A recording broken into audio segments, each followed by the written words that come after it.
वीरपुर गांव में दया अपनी पत्नी झुमरी के साथ रहता था। झुमरी गांव के लोगों के घरों में बर्तन धोकर अपना घर चला रही थी। वहीं दया जमींदार के खेतों में काम किया करता था। जितना दया मेहनती था उससे ज्यादा झुमरी मेहनती थी। लेकिन पिछले कुछ समय से झुमरी घर पर ही थी क्योंकि वो 3 महीने से पेट से थी। सुनिए, मैं पिछले 20 दिन से छुट्टी पर हूँ और जब से मैं घर पे बैठी हूँ तब से तो और भी दिक्कतें हो रही है, वरना जैसे तैसे घर चल ही जाता था।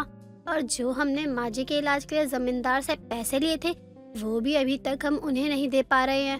मैं जानता हूँ कि घर में दिक्कत हो रही है, लेकिन इसका मतलब ये नहीं कि तुम इस हालात में काम करो। लेकिन आजकल में भी कभी भी जमींदार हमारे दरवाजे पर आ सकते हैं। मैं समझ रहा हूँ और पूरी कोशिश भी कर रहा हूँ कि जमींदार के घर आने से पहले उसका पैसा उस तक पहुँच जाए। हाँ ठीक है, लेकिन ये सब आप अकेले कैसे कर पाओगे? मुझे तो इस बात की चिंता हो रही है। अरे तुम यहाँ आराम से बैठो और थोड़ा कम टेंशन लो, वरना तुम जितना सोचोगी ना उतना बच्चों पर भी असर पड़ेगा। लगता है तुम भूल जाती हो अभी तुम्हारे पेट में हमारी एक नन्ही सी जान पल रही है। मैं खुद से भी ज्यादा इसका ध्यान रख रही हूँ, लेकिन मैं आपकी चिंता करना भी तो नहीं छोड़ सकती हूँ ना। चलो अब जल्दी से खाना लगा दो ताकि मैं काम के लिए निकलूं और शाम में आते वक्त उनसे बात भी कर लूंगा। थोड़ा समय लगेगा लेकिन मैं उनका पैसा लौटा दूंगा। अब दया भी खाना पीना खाने के बाद खेत में काम के लिए निकल पड़ता है और सारा दिन खेतों में काम करने के बाद जब दया जमींदार के पास पहुंचता है अपने पूरे दिन का मेहनताना लेने के लिए, तो जमींदार दया को पैसे देने से मना कर देता है। अरे दया, लगता है तू भूल रहा है, महीने के अंत में तुझे कर्ज के पैसे देने होते हैं और अब तक आए नहीं तेरे पैसे। आज से लगातार 7 दिनों तक तेरी मेहनत रखूंगा मैं, तब जाकर इस महीने का कर्ज पूरा होगा भाई। लेकिन मालिक, अगर आप सारा पैसा रख लेंगे तो मेरी पत्नी के खाने पर आफत आ जाएगी और आप तो जानते हैं कि मैं पिता बनने वाला हूँ और मैं अपनी पत्नी को इस हालात में भूखा तो नहीं रख सकता। अरे ये सब तुझे पहले ही सोचना था ना कि खुद के खाने के तो लाले पड़े हुए हैं, अब बच्चा करेगा तो उसका खर्चा कहाँ से आएगा। अरे तेरी दिक्कत तू जाने, मुझसे मत बता। मालिक, आप मेरे रोज के हिसाब में से आधा पैसा रख लीजिए, लेकिन कुछ पैसे तो दे दीजिए ताकि मैं अपना घर खर्च चला सकूं। अरे देख दया, अच्छा होगा कि तू यहाँ से बिना पीटे और बिना जलील हुए चला जा। देख मेरे आदमी तुझे कैसे घूर रहे हैं, और ये है ना, जब पीटना शुरू करते हैं ना, अब मेरी बिल्कुल नहीं सुनते। और तू बाप बनने वाला है, अरे भाई अच्छा लगेगा क्या ऐसी हरकतें करेगा? चल जहाँ यहाँ से। दया जमींदार की बात सुनकर अब वहाँ से अपने घर के लिए निकल जाता है। तभी वो रास्ते में सोच रहा होता है, आज झुमरी ने कहा था कि उसे सोयाबीन की सब्जी खानी है और जमींदार जी ने मुझे पैसे ही नहीं दिए और आगे 6 दिन के और पैसे नहीं देने वाला। मुझे तो कुछ भी समझ नहीं आ रहा कि करूँ क्या। अब दया लाला की दुकान पर जाता है उधर से राशन लेने के लिए। दया को लाला उधार सामान नहीं देता क्योंकि दया का और भी पिछला उधार होता है। अब वो उदास होकर अपने घर आता है। क्या हुआ आपको? आप ठीक तो हैं? हाँ, ठीक हूँ मैं। तुम ठीक हो ना? आज तुम्हें इस छोटे दया ने परेशान तो नहीं किया? अब तो आपका बेटा हाथ पैर चलाने लगा है, जैसे नींद में आपके हाथ पैर चलते थे वैसे ही। झुमरी सुनो, यहाँ बैठो मेरे पास, मुझे तुमसे कुछ कहना है। कहो ना, क्या बात है? सब ठीक तो है ना? कोई बात हुई है क्या? आप बोलते क्यों नहीं है? वो क्या है ना, जमींदार जी ने आज मुझे पैसे नहीं दिए और अगले 6 दिन तक देंगे भी नहीं। उन्होंने खुद ही कहा है, लेकिन कल मैं काम पर नहीं जाऊंगा। ऐसा मत कहिए, मैं आस पड़ोस कहीं भी भीख मांग लूंगी, लेकिन आपको काम पर जाना चाहिए। आप सुन रहे हैं ना मेरी बात? झुमरी अपने पति को समझाती है और दया अपनी पत्नी की बात समझ भी जाता है। लेकिन अब दया जमींदार के खेत में काम करने जा रहा होता है तो उसे रात का याद आता है कि वो और उसकी पत्नी बिना कुछ खाए सोए हैं। इसलिए वो अब लाला के यहाँ गोदाम में बोरियां उतारने और लादने का काम करता है और लाला उसके पूरे दिन के 300 रुपए देते हैं। जिससे वो अपने घर का राशन ला पाता है। लेकिन जब दया राशन लेकर घर आता है तो वो देखता है जमींदार के आदमी ने उसके घर का सारा सामान फेंक रखा है और झुमरी हाथ जोड़े जमींदार के आगे रो रही है। झुमरी, तुम ठीक तो हो? उठो। और जमींदार जी, ये क्या तरीका है घर का सामान फेंकने का? ये लोग हमें हमारे घर से निकाल रहे हैं। अगर इन्होंने हमें यहाँ से निकाल दिया तो हम कहाँ जाएंगे? अच्छा होगा कि तू अपना सामान और अपनी पत्नी को लेकर यहाँ से निकल जा, वरना मेरे आदमी उस दिन तो रुक गए, आज नहीं रुकेंगे। अरे जब तुझे पैसे देने का वक्त आया तो तू काम पर नहीं आया भाई। जमींदार जी, अगर मैं आज लाला जी के गोदाम में काम करने नहीं जाता तो शायद आज मेरे घर में कल रात की तरह चूल्हा नहीं जलता। जमींदार दया और उसकी गर्भवती पत्नी को उसके घर से बेघर कर देता है और अब दोनों देर शाम अपना सामान लिए जंगल की तरफ निकल पड़ते हैं। दया अपनी पत्नी को जंगल में बने एक टूटी फूटी झोपड़ी में लेकर जाता है। आज से हम यहीं रहेंगे, जब तक हमारे कहीं और रहने का जुगाड़ नहीं हो जाता। तुम ये सामान यहीं रखो और आराम करो, मैं अभी आया।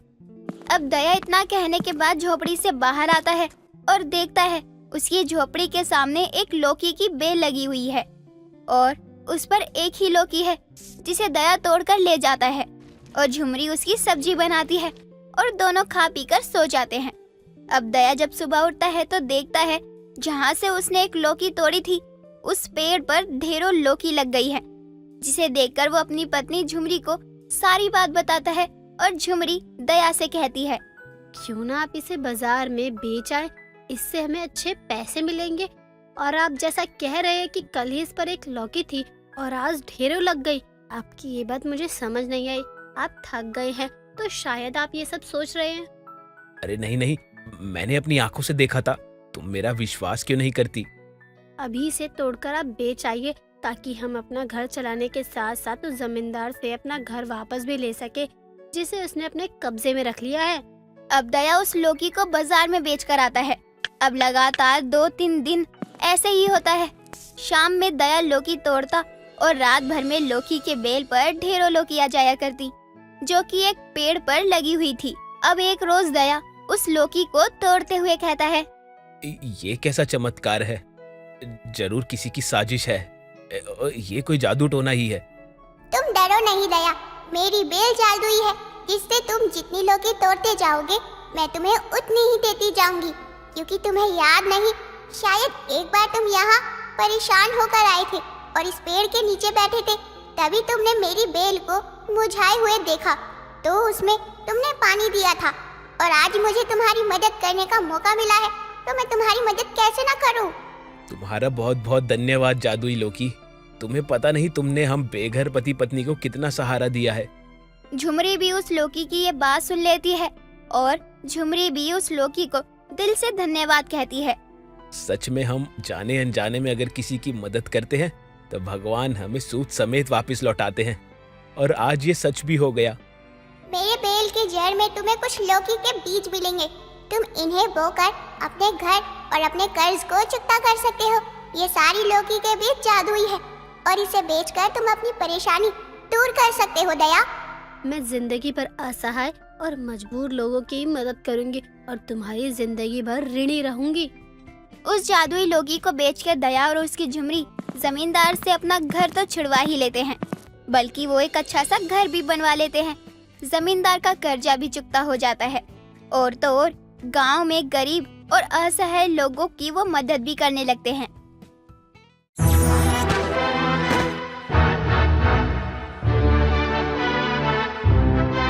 साधना रात को अपने पति केशव को प्याज और रोटी खाने को देते हुए कहती है,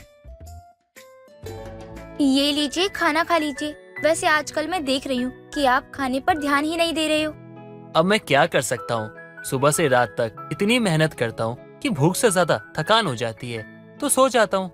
कोई बात नहीं, मैं समझती हूँ कि आप थक जाते हो, लेकिन आप अपनी सेहत पर ध्यान नहीं दोगे तो हमारा घर कैसे चलेगा। अच्छा ठीक है, मैं ध्यान रखूंगा। अब तो खाना दे दो। अगली सुबह केशव खाना लेकर जल्दी से खेत जोतने के लिए चला जाता है। खेत के एक तरफ खेत का मालिक एक कुर्सी पर बैठा था, जिसके पीछे सेठ का आदमी छाता लिए खड़ा था।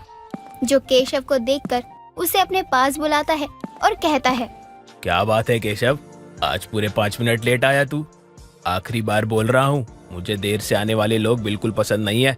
अगली बार ऐसा हुआ तो कोई और काम ढूंढ लेना। नहीं नहीं सेठ जी, मैं आगे से ध्यान रखूंगा। आप मुझे काम से मत निकालिए। चल चल ठीक है, अब यहाँ पर ज्यादा नाटक मत कर और जा जाकर काम कर।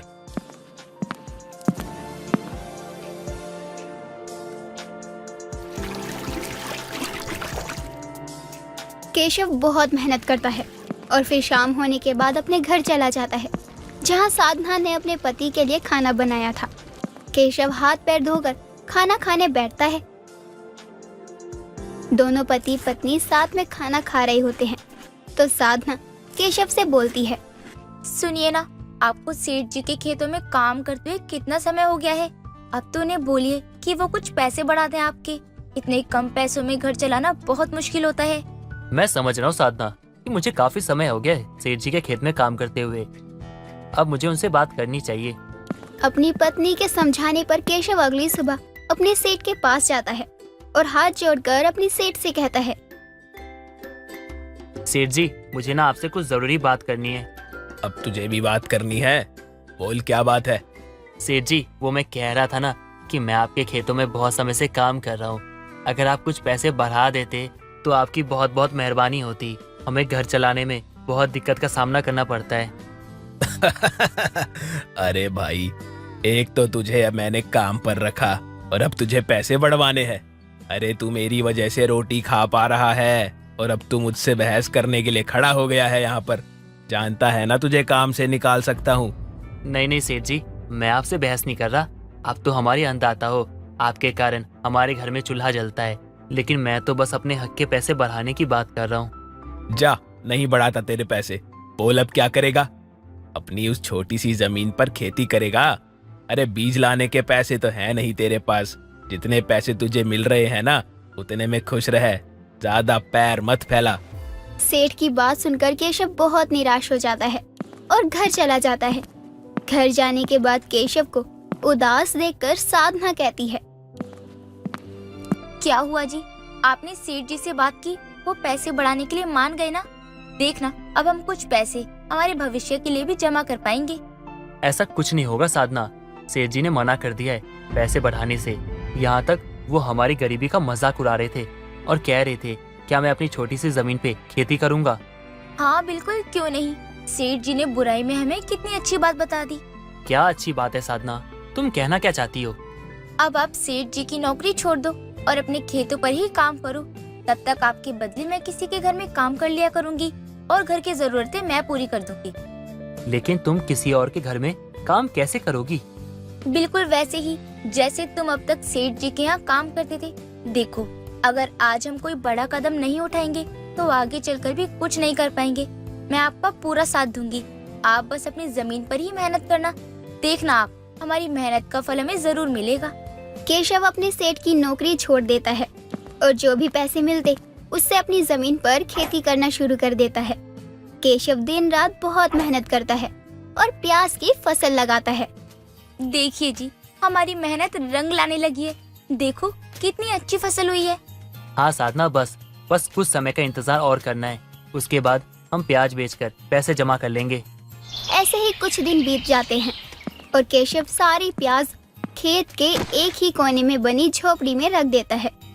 ये बात जब सेठ को पता चलती है तो वो गुस्से के मारे तिलमिलाने लगता है और रात के अंधेरे में सबके सो जाने के बाद केशव के खेत में मशाल और मिट्टी का तेल लेकर जाता है और उस झोपड़ी में आग लगा देता है।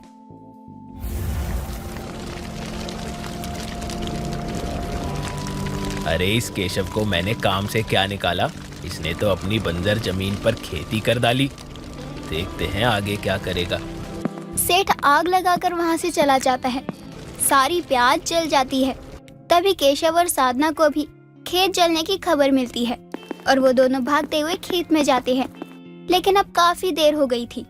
केशव और साधना दोनों बहुत रोने लगते हैं। ये क्या हो गया? क्या हो गया साधना, ये क्या हो गया? सब लोग कहते हैं मेहनत का फल मीठा होता है, लेकिन देखो ना, हमारा मेहनत का फल राख हो चुका है। साधना, अब हम क्या करेंगे? दोनों पति पत्नी काफी रो रहे थे। साधना केशव को घर लाती है।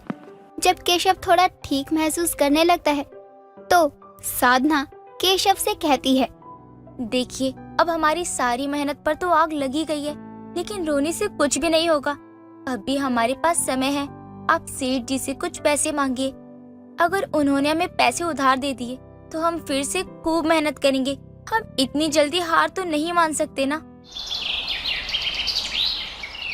साधना की बात मानकर केशव फिर से सेठ के पास जाता है और बोलता है, सेठ जी, मुझे आपसे मदद चाहिए। क्यों, आ गई तेरी अकल ठिकाने? अब तुझे वापस से काम चाहिए? नहीं सेठ जी, काम नहीं चाहिए, बस कुछ पैसों की मदद चाहिए आपसे। वो मेरी फसल आग में जल गई, इसके लिए दोबारा खेती करने के लिए आपकी मदद की जरूरत है। अबे निकल यहाँ से तो बड़े रौब से काम छोड़कर गया था और अब वापस यहीं आया है पैसे मांगने। निकल, तुझे एक फूटी कौड़ी ना दूं मैं। सेठ की दुत्कार सुनकर केशव घर जाने लगता है।